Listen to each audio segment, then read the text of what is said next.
মমতা দত্ত, সোনারপুর দক্ষিণ থেকে জাতীয় কংগ্রেসের মনোনীত প্রার্থী।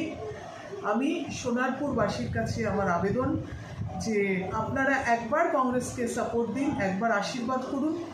দেখুন, নিশ্চয়ই আমরা পারবো আপনাদের যা যা পরিষেবা দেওয়া সেগুলো ঠিক করে দিতে, এবং আপনাদের জন্য কংগ্রেস আগেও ভেবেছে, এখনও ভাবছে এবং ভবিষ্যতেও ভাববে।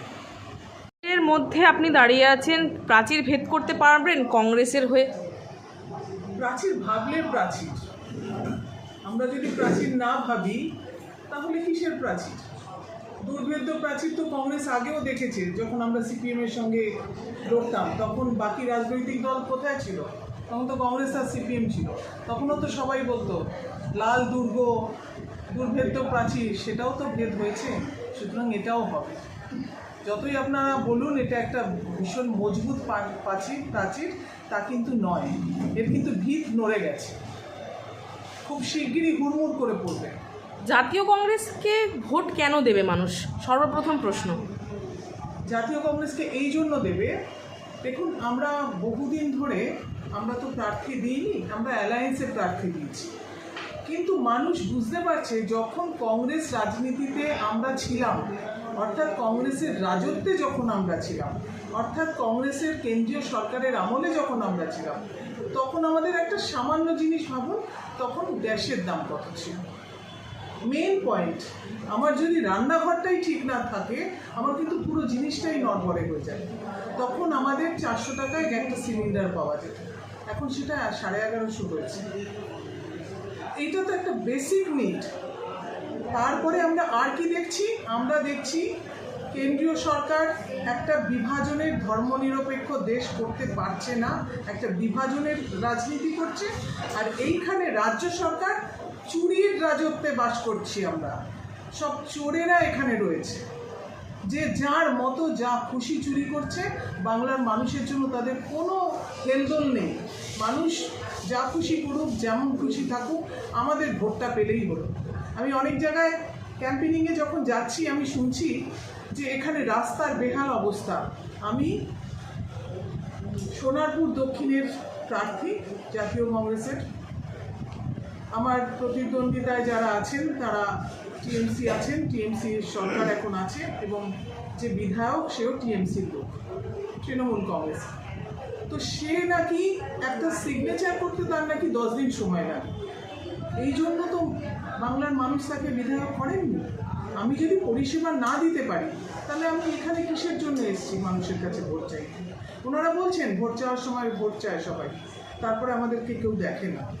এবং আমরা এখানে পানীয় জলের তো ভয়ঙ্কর অবস্থা, রাস্তাঘাটের বেহাল অবস্থা, ড্রেনেজগুলো কিছু পরিষ্কার হয় না, কি ভয়ঙ্কর মশা, দিনের বেলাও মশা ঘুরে বেড়াচ্ছে।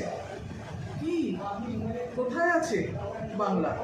আর এটা কলকাতা থেকে কতটুকু দূর? এখানে তো মেট্রোটাও গড়িয়া অব্দি এসে আটকে গেছে। কেন্দ্রে তো তাদের সরকার, তারা তো ডাবল ইঞ্জিন সরকার করতে চাইছে। তা যখন ডাবল ইঞ্জিন সরকার করে বাংলাকে দখল করতে চাইছে, তখন তো আগে এই পরিষেবাগুলো দেওয়া দরকার ছিল। সেগুলো কোথায়?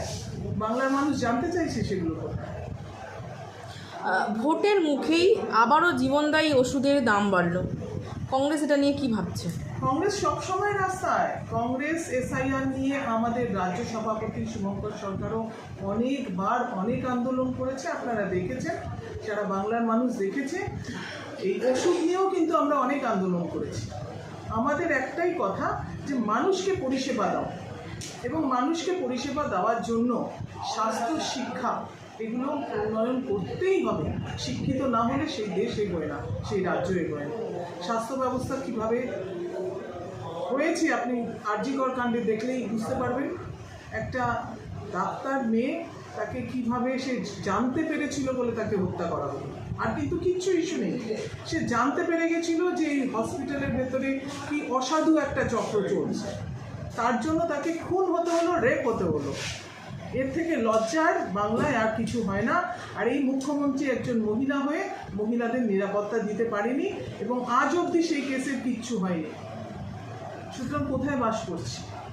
কি ভাবছেন, এসআইআরটা আপনার জন্য ক্ষতির দিকে এগোচ্ছে না লাভের দিকে এগোচ্ছে? সোনারপুর থেকে অনেক মানুষেরই নাম বাদ গেছে।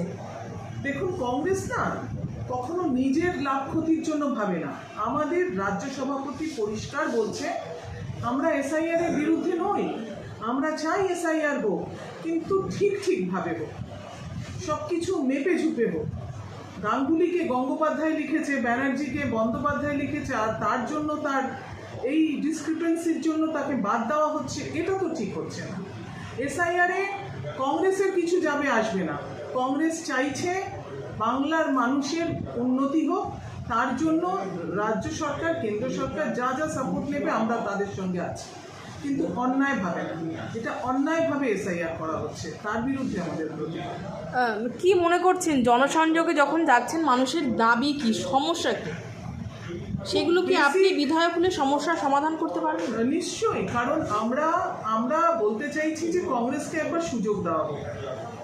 দীর্ঘদিন তো কংগ্রেস ক্ষমতায় নেই, কংগ্রেসকে একবার সুযোগ দেওয়া হোক, না হলে তো জনগণের হাতে আবার 5 বছর পর পাল্টে দেবে। কারণ মানুষের জন্য কিন্তু কংগ্রেসই ভেবেছে। ভারতবর্ষের রাজনীতিতে আপনি দেখবেন কংগ্রেসের লোকেরাই রক্ত দিয়েছে, বিজেপি রক্ত দেয়নি, তৃণমূল রক্ত দেয়নি। যত রক্ত দিয়েছে কংগ্রেস, তার উদাহরণ ইন্দিরা গান্ধী, রাজীব গান্ধী এবং জওহরলাল নেহরু দীর্ঘদিন ধরে জেল কেটেছে। এগুলো সব জানে, এগুলোকে আর নতুন করে বলার কিছু নেই। জয়ের জন্য কতটা আশাবাদী? নিশ্চয়ই আশাবাদী। শুধু আমি আমার কথা বলবো না, বাট আমাদের আরও যারা কংগ্রেসের থেকে দাঁড়িয়েছে সকলেই কিন্তু কংগ্রেসকে চাইছে। সকলেই কিন্তু এই রাজ্য সরকার এবং কেন্দ্র সরকারকে দেখে না একজন চোর একজন ডাকাত, সবাই কিন্তু ভাবছে এবার একটা পরিবর্তন আসবে। Thank you.